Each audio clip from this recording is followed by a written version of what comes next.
Perceptron जो है वो बेसिक बिल्डिंग ब्लॉक है न्यूरल नेटवर्क का, और सिंपलेस्ट और अर्लीस्ट टाइप जो न्यूरल आर्टिफिशियल न्यूरल नेटवर्क था इस पे बेस था। फ्रैंक रोजनबाल्ट ने 1950 में इसको प्रपोज किया था, और it was a significant conceptual step in the field of artificial intelligence. ये basic sort of building block होने की वजह से ये क्रूशल एलिमेंट है न्यूरल नेटवर्क का और आर्टिफिशियल इंटेलिजेंस का। तो यहाँ पे हम देखें तस्वीर के अंदर इनपुट्स हैं x0, x1, x2, x3 या xm, जितनी भी तादाद हो सकती है, मतलब अगर ये मल्टीपल हैं। इसी तरह उनके वेट्स हैं w0 से लेके wm तक, और एक समेशन फंक्शन है जो कि एक नोड पे सारे वेट्स से मल्टीप्लाई होके इनपुट्स ऐड हो रही हैं। उसके बाद एक एक्टिवेशन फंक्शन है जो सॉर्ट ऑफ एक डिसीजन कर रहा है और आउटपुट उसकी बेस पे बाहर आ रही है। तो परसेप्ट्रॉन किस तरह डेटा को प्रोसेस करता है? मल्टीपल इनपुट्स लेता है और मल्टीप्लाई करता है उनको वेट्स के साथ, और फिर उनको सम करता है, और बायस टर्म भी उसमें ऐड हो जाती है, और इससे लीनियर कॉम्बिनेशन जो है वो इनपुट्स की आपके पास आती है। उसके बाद जो स्टेप यहाँ पे स्टेप फंक्शन दिया हुआ है जो कि एक्टिवेशन फंक्शन है, इसकी इनपुट आउटपुट रिलेशनशिप है कि अगर इस केस में अगर x जो है जो कि इनपुट है स्टेप फंक्शन की या एक्टिवेशन फंक्शन की, अगर वो नेगेटिव होगा तो आउटपुट 0 होगी, और अगर पॉजिटिव होगा तो आउटपुट 1 होगी। तो इसको हम टेबल को देख लेते हैं। यहाँ पे वेट्स w1 जो है 0.6 है, w2 0.5 है, और x1 और x2 की मल्टीपल वैल्यूज़ आ रही हैं। यहाँ पे बेसिकली ये 0001 1011 की फॉर्म में आ रहा है। और फिर हम सम देखते हैं क्या है। सम जो है वो w1 times x1 plus w2 times x2 plus b, ये सम दे रहा है आउटपुट। तो यहाँ पे 0 टाइम्स वेट 1 और 0 टाइम्स वेट 2 जो मल्टीप्लाई होगा और उसमें बायस -0.8 ऐड होगा, तो सम जो है -0.8 हो जाएगी, और आउटपुट चूँकि ये नेगेटिव है इसलिए 0 आ जाएगी। अगले स्टेप में वेट जो है 0.5 है, 1 से मल्टीप्लाई होगा, 0.5 में बायस -0.8 ऐड हो जाएगा, तो इन दोनों को जब ऐड करेंगे तो -0.3 रिजल्ट होगा। ये अगेन नेगेटिव है, तो आउटपुट आपकी 0 हो जाएगी। तीसरे स्टेप में w1 0.6 है, तो x1 से मल्टीप्लाई होने से ये 0.6 रह जाएगा। अगला जो पार्ट है w2 टाइम्स x2 वो 0 है, तो 0.6 माइनस 0.8 आपको -0.2 देगा, जिसकी वजह से आउटपुट फिर 0 होगी क्योंकि ये नेगेटिव नंबर है।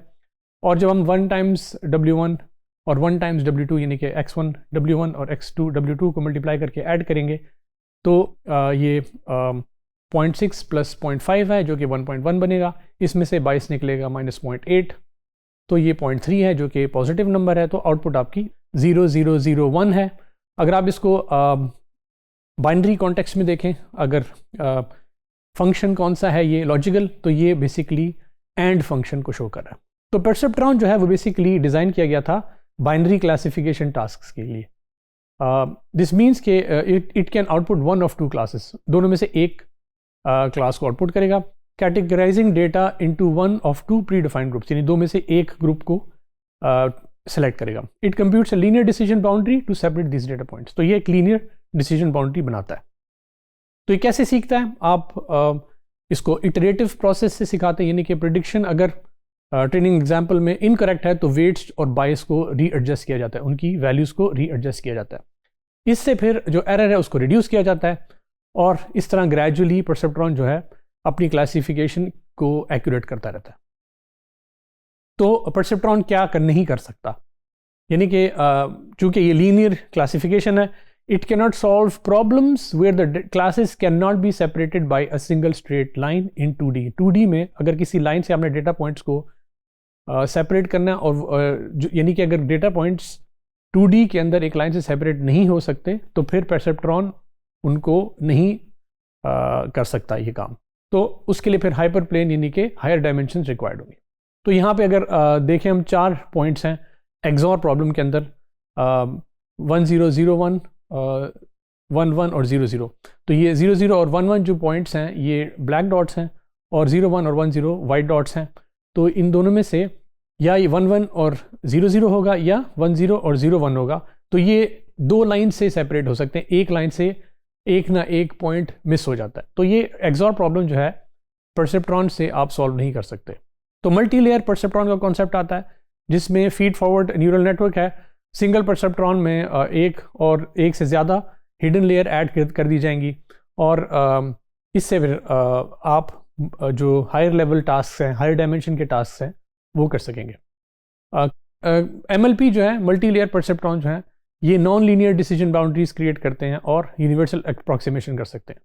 यूनिवर्सल अप्रॉक्सीमेशन थ्योरम ये कहता है कि एक मल्टी लेयर परसेप्ट्रॉन जिसकी एक हिडन लेयर हो, ये अप्रॉक्सीमेट कर सकता है किसी भी कॉन्टीन्यूस फंक्शन को अगर आपके पास इनफ न्यूरॉन्स आ जाएं।